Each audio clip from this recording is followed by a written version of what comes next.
welcome in the next episode of Stories from the NBA. 4840. My today guest is former NBA player Quincy Douby. Hello, Quincy. Nice to hear you. Yeah, thanks for having me on, man. Usually, my conversation in the podcast, I start with the question, who was your favorite basketball player when you were a kid? When I was a kid, it was Michael Jordan. And then when I became, a teenager, I was a really big Kobe fan. Yeah, so those two guys were my favorite players growing up, just because of their creativity and, their one-on-one skills. It was on another level.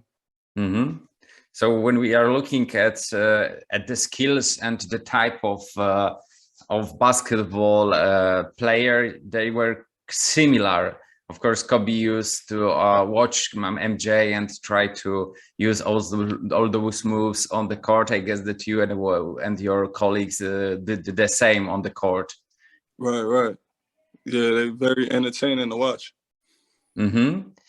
And usually, I guess, of course, from the fan perspective, there is a big dream for the young kid that when you start to play basketball, you see in the future that you want to play in the NBA.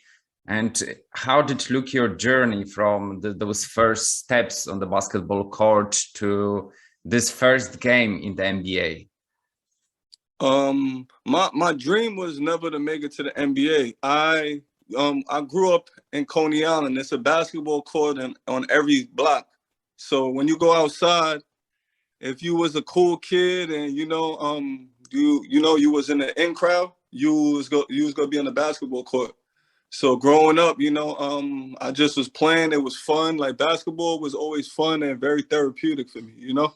It kept me out of trouble. So to me, I didn't look at basketball as a career. I just was playing for fun. And then, everything just started falling into place. Coaches started seeing my drive and my work ethic and started, directing me in different, places to go and what schools to go to. Because my parents are Haitian immigrants. They didn't know nothing about sports. They didn't know nothing about basketball, So I kind of had to figure everything out on my own. So when you going for my journey, it's kind of hard to have NBA as a goal, So I got a good high school, and then I went to college and did really well, and then I wound up getting drafted. It was a very happy time in my life. I was able to move my parents. We lived in a very rough neighborhood in Brooklyn, New York, so I was able to move my family out of there, and it was better. They was able to get better education. My younger siblings, and that was more important to me than making the NBA. Me doing what I did for my family. Mm-hmm. So when you grew up at the Brooklyn, and there's also close to the New York, which is well known from this street ball legends, from players who were tough, who were really talented.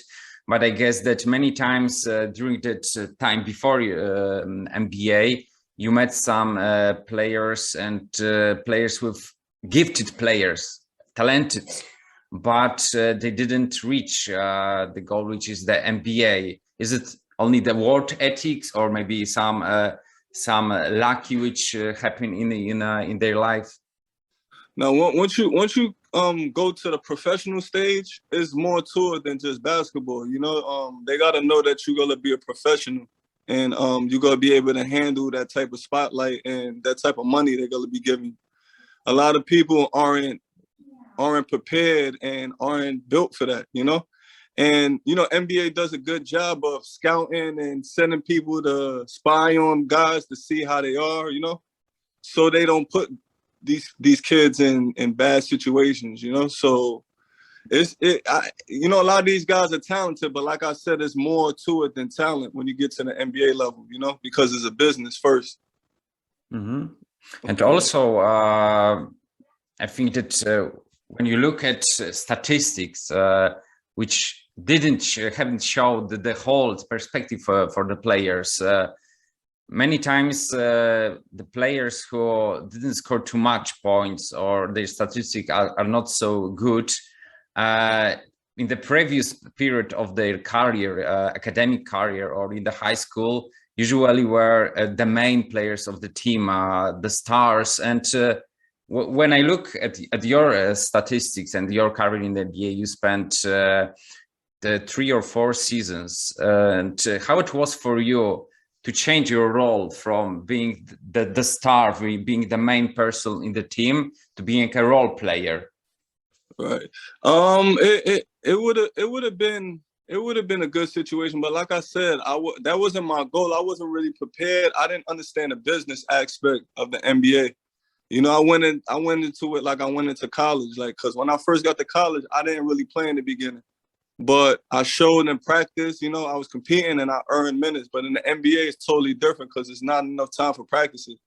So I got into situations where, you know, I was in Sacramento for 3 years and I had 3 different coaches who wanted me to be a traditional point guard when I was off-ball kind of combo guard player. You know, they was trying to change my game, and me being still a little immature, I didn't accept the challenge. I was a little upset, and I wasn't working on the stuff I needed to work on to, you know, get on the floor. So it was a learning lesson. You know, I was able to go overseas, and, you know, they let me play my game there. And, you know, I kind of got the love back for the game, because when you go 3 years without really playing, you kind of lose the love. You kind of lose that you know, that drive. So, you know, I was able to get it back when I went overseas.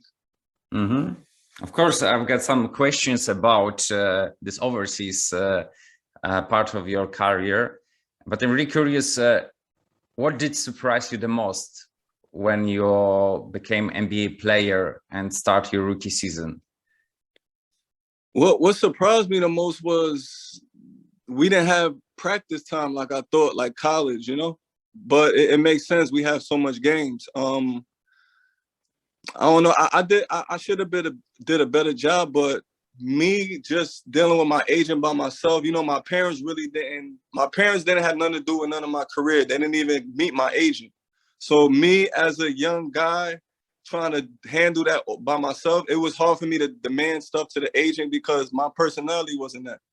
You know, a lot of times you need that parent, you need somebody to get the agent to work for you. So the agent, you know, he should have got me traded. I should have went in another situation that more fit my style of game, but nobody was pushing him. I didn't know what to say. I didn't know. I just was like, hey, I know if I get an opportunity, I'm going to play. And, you know, it became a waiting game to the point where, you know, I wound up getting cut, and then I started going overseas. Mm-hmm. Yeah. And after those seasons with Sacramento Kings and Toronto Raptors, you've got a really successful season in Turkish League with 23.6 points per game. So you were the top scorer in the league. And how it was to change and being in the different situation that you became the star, one of the main stars in the Turkish League? It was good just to play again, you know. I was out there playing, and they wanted me to play my game, so it was a perfect situation because they wanted me, you know. When I got drafted to Sacramento, they just fired Adelman. They didn't re-sign Adelman, who was there for a long time, who my style fits his game because he don't play with a traditional point guard. So I would have fit well with his system.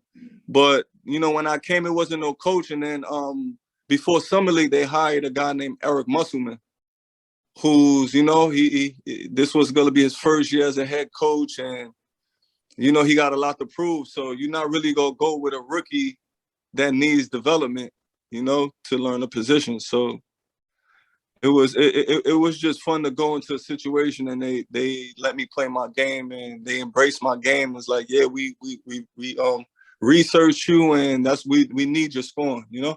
So they put me in positions that way. Where in the NBA, I wasn't put in a situation that way. It was just, hey, you're the traditional point guard. Here's the play. Get these guys in the spot. Get them the ball. I would take a shot sometimes. I'd be like, hey, you should have ran the whole play through. And it was confusing because I never was a point guard. I never played. I always was the one receiving the ball and, you know, either creating for others or creating for myself. You know what I mean? So how the NBA is now, though, if I came around this time, you know, my game definitely suits this time. When I came, it still was a big man game. They played inside out. Now they play outside in, you know? So, you know, everything happened for a reason. It wasn't meant to be. And, you know, I'm really happy with the success I did have. You know, so. Also, when we look at current NBA, there is G League and also the other opportunities to take a time for young players to develop their skills and to be more mature and prepared to the NBA. As you mentioned, it was a different time. It was big man time. And during your first season with Kings, who did help you the most? Who was your mentor from your teammates? I would say Francisco Garcia, a Bronx native. He went to Louisville, and Ron Artest, who, you know, is another New Yorker. He's from Queens. So I knew both of them before I got to the NBA. You know, I was in ABCD camp. Me and Francisco Garcia was roommates in ABCD camp at high school. So I knew him. And Ron Artest, you know, he would come back when he was in college in the NBA. He would come back and play in local tournaments that I was playing. And I got to meet him, and, you know, I knew these guys. So when I got there, they, you know, helped me out. And, you know, it was a rocky situation. Like I said, you know, being there 3 years and having a different coach every year. But, you know, being with them was fun, though, you know. Them, you know, having my back and stuff. So it was cool. Mm-hmm. And how it was to play in Toronto and being in the Raptors? Was it much more different situation for you or than when you play in California? Because you've got experience, you wasn't rookie, but still new country, different weather conditions and so on. Was it really tough time in your career? I mean, I got put in that situation, and again, another first-year head coach, and he wanted me to be a traditional point guard. You know, they had Jose Calderon, who's a wonderful point guard. I love his game, and, you know, they wanted me to play more like that, and that wasn't my game. So, you know, I had you know, fun over there, and, you know, the players and the coaching staff was great, but, you know, it just didn't fit my style of play. Mm-hmm. Yeah. And did you try to come back to the NBA after you start your overseas career? Did you got the workouts with the NBA teams and thought to yourself that I need to prove something to myself and to the league? Yeah. No, that never was in my head, because I told you my goal was never the NBA. You know what happened? So I was happy I was able to help my family. But at the end of the day, I told you basketball was therapy for me. So I need to play. I didn't want to go back to the NBA and I find myself in the same situation. And, you know, even though you're getting paid, you know, it's miserable when you're not playing. To me, you know, I like to be out there and, you know, enjoy myself and, you know, put a show on for the fans. So when I was overseas, you know, I got the love back, and I didn't really care too much to leave, unless, you know, I would have had a good contract and they would have guaranteed minutes. I would have felt more comfortable, but they wasn't guaranteeing that. So I didn't want to deal with it, like, to be honest. Yeah. It wasn't a good experience the first time around. So when you mention about this having fun with playing basketball, how do you remember playing in the Turkish league? Because basketball fans in Turkey got really big expression, and they are so passionate about this. For sure, when you played in the home games with your team, it was everything okay. But I guess that when you are playing in the different cities, it was tough. Yeah. You're playing different cities, especially when you're winning. they try anything they can to try to intimidate you, but they don't understand the area I'm from. It would never work. I'll just look at them like, hey, I survived my area. I'm playing basketball. Like, I'm gonna defend myself if I have to. So, it never rattled me, I was more surprised that, the cops wasn't stopping it. They will stop it eventually, but I was surprised they wasn't stopping a lot of the stuff, like throwing firecrackers on the court, throwing batteries, and it was a little wild, but it felt good when you win and the crowd is upset and you just leaving like, hey, none of that worked, we won. So it was a good experience. I also played in the ACB. I played for a few months, in the Spanish league, which is the second best league in the world behind the NBA. So I got to play there. I played with Murcia, and it was a great experience too. The fans are just as wild as Turkish fans, and that atmosphere. I love that atmosphere because growing up in my neighborhood in the summers, they would have tournaments and outdoors like Rucker Park. I know you've seen pictures of Rucker Park. Like those are how like a lot of the projects are designed in these poor areas.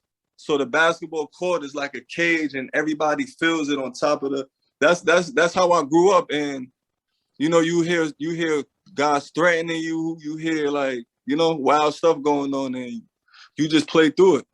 You get used to that. So when I got in those atmosphere, I embraced it. I enjoyed it. So cool. We were talking about your favorite basketball player, about MJ and Kobe Bryant, but does also some Rucker Park legends were on your list? Yeah. I would say Alamo. They call him the Black Widow. Yeah, he was really good. He was like about 6'5", can handle the ball like Isaiah Thomas, like, very low to the ground. Like he was very, very creative and very great ball handler. And another player I liked a lot was Hot Sauce, another creative ball handler. Like just have a wild imagination and just comes up with so many different moves that a lot of people don't think about, so it was always fun watching it.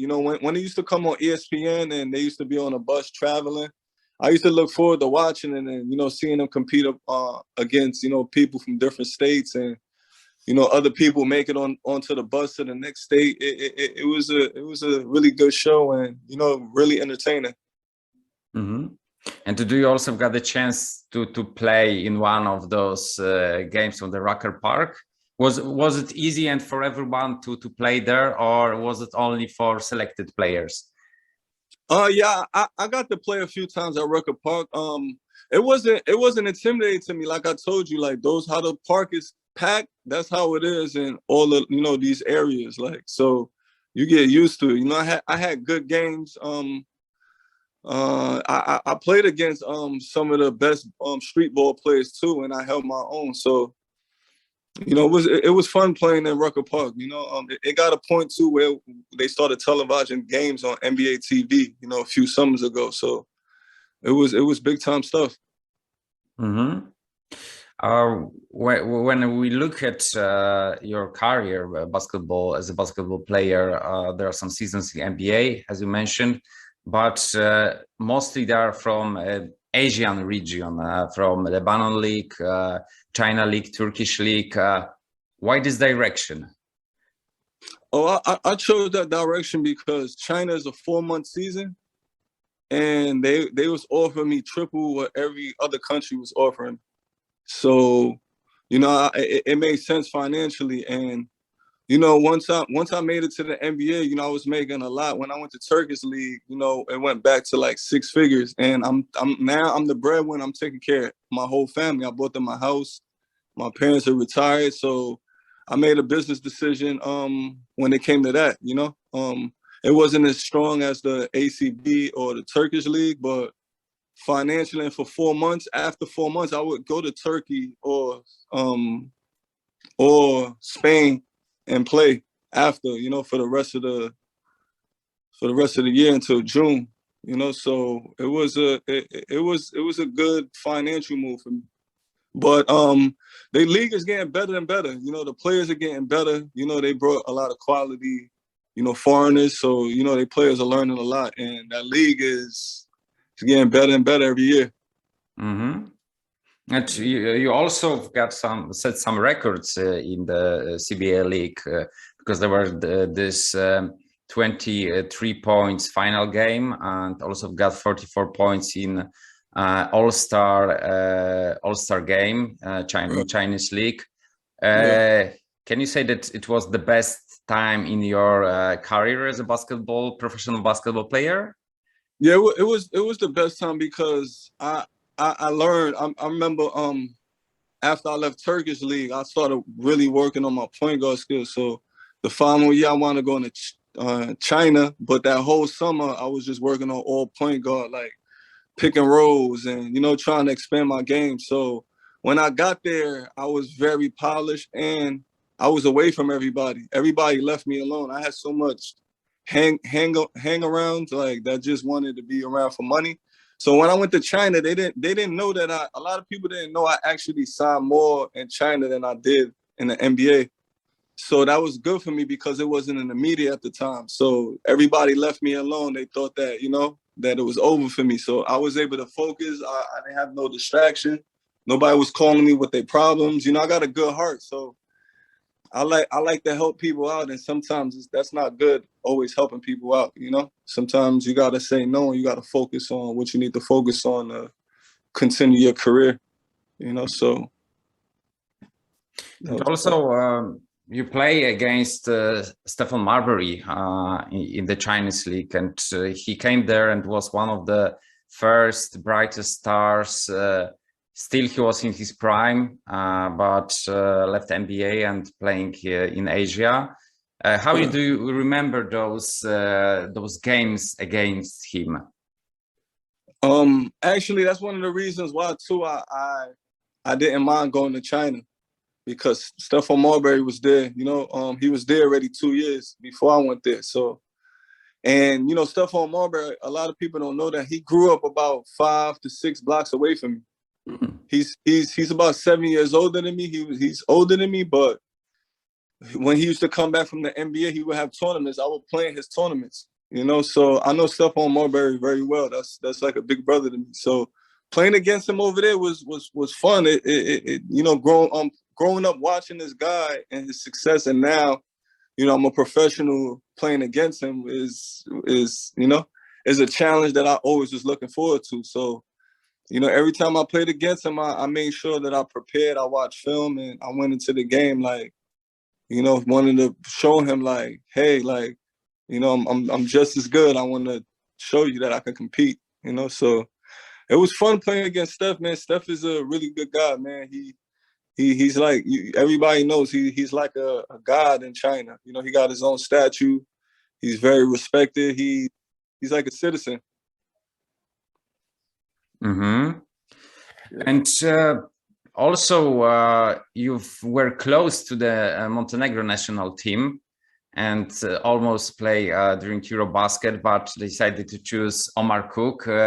How close it was? Because they didn't select you, but I guess that it was really, really close to be in the Montenegro national team. No, the situation happened. I didn't go. They had a flight for me to go to try out, and my agent didn't tell me that I was gonna have to be there for 3 months. He told me 1 month. So after he told me I'm gonna have to stay there for the whole summer, June to September, I told him that's not what I want to do, you know. And I had a after that I was supposed to once I went there, I had a contract waiting for me for like 2.8 million to play for a team in ACB for 2 years. Named Tao. You ever heard of Tao? Mm-hmm. Yeah. So when I didn't go to Montenegro, they took the contract away, and I was like, it's all right. I was really close to signing with Maccabi Tel Aviv, but I wound up signing with China, who offered me 3 times as much. So, you know, that's why I walked away from that situation, because, you know, I felt that because soon as I was gonna be done with the national, I just got done with Turkey. I had like 2 weeks, and they told me I needed to go down for 3 months. Soon as I was done, I would have had to go to Spain and start the season right away. And I was like, nah, I need some time. Like, I love basketball, but I need my time as well, Mm-hmm. So I walked away from that situation. So they had no choice but to pick Omar Cook, So that was that situation. And how looks from the time when you played in the Chinese those basketball league? Because usually when I look at the roster, there are 3 or 4 foreign players, mostly from United States. How about the rest league and national Chinese players? How looks the level of competence in this league, and how good league is it? You got some really good players. I was surprised when I went to China. I didn't realize how good a lot of them are. Some of them aren't good. Some of them I looked and like, what are you doing on the court? But the national team, all those players, like I know, I don't know them now, but when I was playing out there and I used to watch, their national team, I knew all of them and they were really good shooters, like very good work ethic. I don't know why they not as good as Europe, but I don't know. They really good players. I don't know why they don't do as good in the national games, but they got some good players, man. I don't know if they probably get in that stage, they get nervous and they're not playing like themselves because, the national team probably put so much pressure on them because they put a lot of pressure on them, because, the whole government get involved with that. So that could be it as well, it's good. It's kind of hard to play with that type of, with your body tense, wanting to do so well for your country, So that's my opinion of the situation. Mm-hmm. I would also like to ask you about your life after NBA because usually I'm curious. One is a basketball, but of course that there's a moment when your body say, "Okay, it's time to stop and think about different things." So before our conversation, I asked you about those books which are on the shelves, and you mentioned about some investments, real estate books, and also some motivations. How looks Quincy Douby life after NBA? My wife is a real estate agent, and we have a lot of properties. We do rentals and Airbnbs. So, right now I'm focused on that. I'm finishing my degree because I left after my junior year. I should be done in the spring. So I'm taking classes because I want to coach. And I also just got a job.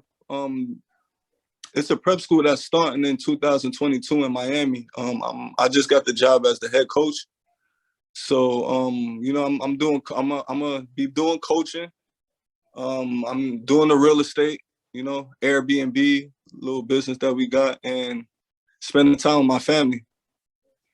That's my life right now. And I enjoy it because when you travel, you're away from family, like you don't have like the normal food you used to because it's a totally different country. They got different manufacturers, so I did the sacrifice, to put myself in a situation like this in my family, where, we could be comfortable and not have to work for anybody, So it's a good life. I'm happy, I made some good investments. So I'm going to continue to grow. Mm-hmm. Last question is if you could create the all-time Quincy Douby teammates team, who would you select? Let me see. I would say Marquise Webb. Anybody, right? Anybody. It don't have to be only NBA. Right. I would say Marquise Webb, who played with me at Rutgers. He was a really good defender, 6'5". He took a lot of pressure off me when I was at Rutgers, and I never gave him credit like I should have. But I would say him. I would say Ron Artest. Me at the 1, him at the 2, Ron Artest at the 3. I would say Who at the 4? I would say Sharif Abdul-Rahim at his prime.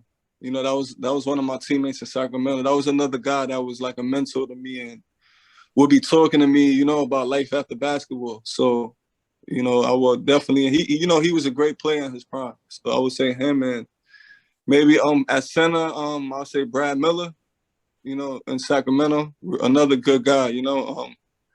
Even though, you know, my rookie year, he had me on rookie duties, you know, but he was a really good guy, really good shooter, good player, a really good guy off the court, you know. So I would say those 5. Mm-hmm. And when we are talking about rookie duties, was it standard buy donut, coffee, bring me a newspaper, or there was some original on the list? Yeah, mine wasn't that bad, and I'm happy, but they made me carry bags sometimes to the plane, or like off the plane to their cars, or one time they made me perform. Like we played at the time, the Maloof brothers owned the Kings, so they would have the Kings, the team, fly out to Vegas a lot, so they would have a lot of events. So at one of the events, they just put me on stage and like, now you gotta sing. So they like, what you gonna sing? I didn't know what to sing, so I just started singing, row, row, row your boat gently down the street. You know, the whole crowd was laughing. I was a little embarrassed. I was a little upset for the rest of the night, but no, I got a drink in me after that, and I felt a little better. But yeah, I mean, it comes with it, the rookie, you know, hazing, and you gotta pay your dues, you know. So that's part of it. Everybody go through it. Some get it worse than others. Like I had teammates get their car filled with popcorn, and they couldn't get the popcorn smell out like for months. Yeah, so it wasn't so bad. Yeah, it wasn't too bad. No, it wasn't too bad. Yeah, and on top of that, when I did carry and do this stuff for them, they would give me like gifts, like you know, Mike Bibby gave me a watch before. Brad Miller would give me money, like. So it wasn't like, hey, you do this and that's it. They were looking out, you know. So it was cool. Well, wasn't so bad. Wasn't so bad. Could have been worse. Quincy, thank you very much for your time and sharing with us about your story and your life as a professional basketball player, and not only. And I hope that you will find pleasure in your new duties, and also as a coach, you find it interesting, and still basketball will be close and important in your life. Yeah, thank you very much. I appreciate it. Thanks for having me, man. It was fun. Okay, thank you very much. Have a nice day. Yeah, you too.